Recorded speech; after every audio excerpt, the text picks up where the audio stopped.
Hello everyone, welcome to another episode of Inside the Dressing Room powered by Extreme. I'm your host Rubai Dhaka. The FIFA Club World Cup is on full swing and a lot of criticism was pointed towards this particular tournament in the beginning, but now there is being cleared, and to talk about all that I have Rifat Masood with me. Rifat, were you a fan of this Club World Cup format? Initially I wasn't. I'm still not a fan. I wanted some sort of break in between the last season and the start of the new season. But how the matches are going on and the excitement, I think it is generating day by day, especially after the Real Madrid versus Al Hilal game. Specifically that game, that caught my eyes. That table, right? There are teams that can beat the European teams and they are very strong. They are here to win the tournament. And since then, I think the tournament, the whole thing has turned around. And now I am very much enjoying it. সব মশার বিরুদ্ধে সুরক্ষা দিতে এলো Bashundhara extreme aerosol মশার বিরুদ্ধে extreme সুরক্ষা Right. Rifat, first of all, those of us who regularly follow, well, for you and me, maybe we follow football from all around the world just because of our jobs. But general fans in Bangladesh or everywhere in the world more or less follow the European football. When we talk about football outside their own country, maybe Bangladesh, India, Pakistan, we tend to talk about European football. But now we can see that football of the Latin American region, Mexico and the South American region have as much strength or intensity as we saw or as we are used to seeing from the European teams. Botafogo absolutely dominated PSG, Fluminense, Flamengo, they are doing great. All the Brazilian teams. Also, Boca Juniors played a good match against Bayern Munich. River Plate is doing great. So, are you surprised? Personally, I'm not. Are you? I am not surprised. That is because I have logic behind it. If we consider Brazilian League, all the 4 Brazilian teams, they are now leading their groups. So if we consider Brazilian League has started from late March, I guess. So now it's been 3 months and all the footballers, they're at their peak of their fitness. And the European teams, they have finished their season and it's been a long season. And this last season, it has been a difficult season for most of the clubs because the change of format in Champions League and also more of tournaments, that made their work, I think, very difficult to manage the fitness level and also the physical level of everything. So I'd say I'm not surprised that the Brazilian League that started just 3 months ago, all the footballers, they are performing better than European footballers. And there's some, in some cases, I think that European teams, they're not taking seriously this tournament. If you see the gallery, you'll find Boca Juniors fans, you'll find Botafogo fans, you'll find Flamengo fans, right. But you will not find those Chelsea fans in those numbers. So there are some differences, and also I think that as the tournament progresses, I think there will be tough situation for the South American teams as well as the Mexican teams. All right. I think you absolutely are on the spot that European teams initially did not take that tournament seriously. But as the time progresses, they have understood that they cannot take these teams lightly, right? Once the prize money was announced, all those European teams, they thought that we need that money for our transfer policy. And they got serious about it.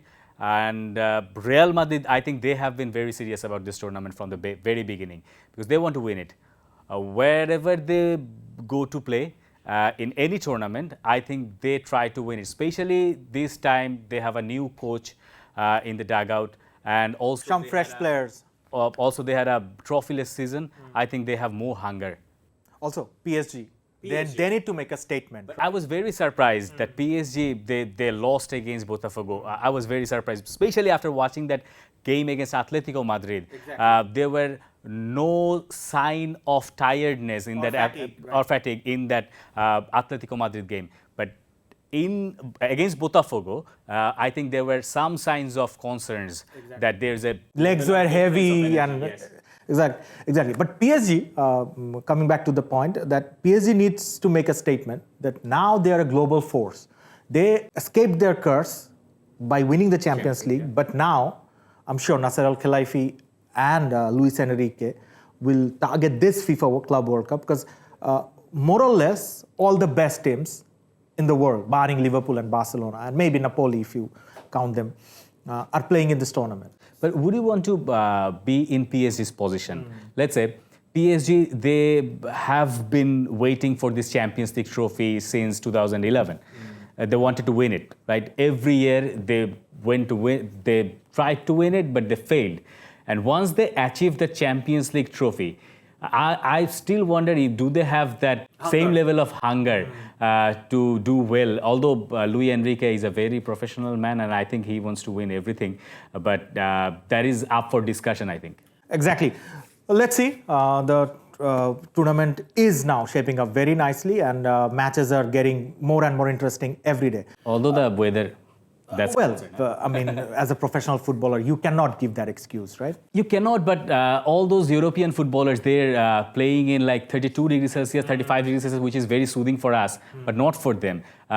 When you are coming from Europe and playing in under that sun, under these circumstances, in humidity, the humidity, especially the humidity, I think they're struggling for that.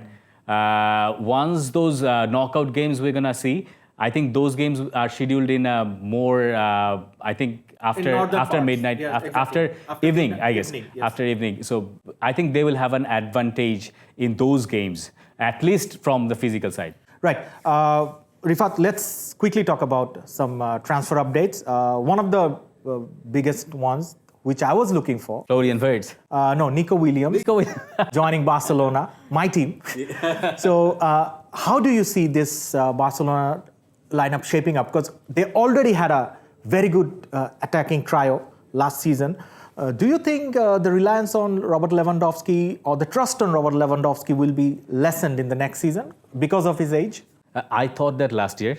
And in my show, I said that Robert Lewandowski, I think for his age, he will not score more than 15 goals. But I was horribly wrong. Exactly. And so I don't want to make any comment on Robert Lewandowski this time.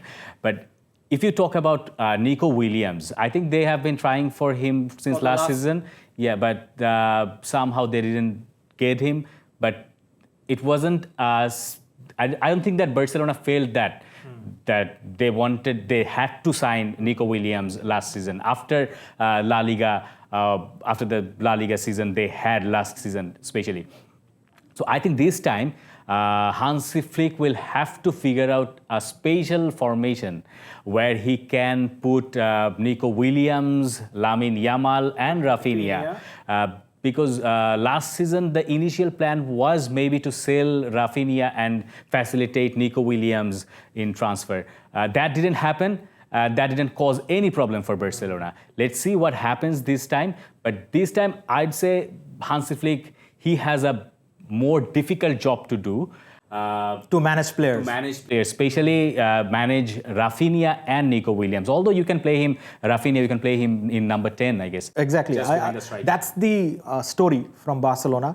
Quickly, season's biggest transfer so far, Florian Wirtz, a player I'm very excited to watch. And I like these sort of players, right? Who can play in multiple roles. And for Liverpool, what a signing. What a signing. I never thought he would go in Liverpool, at least not in this transfer season. It was kind of written that he's going to Bayern Munich. Exactly. And then we heard that Manchester City are interested about him. And suddenly, from Florian Wirtz's camp, there was a message that he wants to join Liverpool. Right. And Liverpool spent like £116 million with add-ons. When was the last time you saw Liverpool making this sort of money for a player? I think it was last time it was Virgil van Dijk and it worked magically, right? And they went on to win the Premier League and Champions League. Exactly.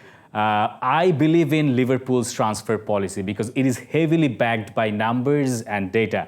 And if you see even if you see that their manager or coach recruitment, they have been successful for the last 10 years. You see, Jurgen Klopp, he went away, but Arne Slot, he did the job. Comfortably. But I think Arne Slot, now that he's getting his team, this is more of his team right now, and he will have same sort of challenge like Hansi Flick, but in a bigger scale to maintain that same level of performance that they did last year. Also, I think Liverpool want to build a dynasty.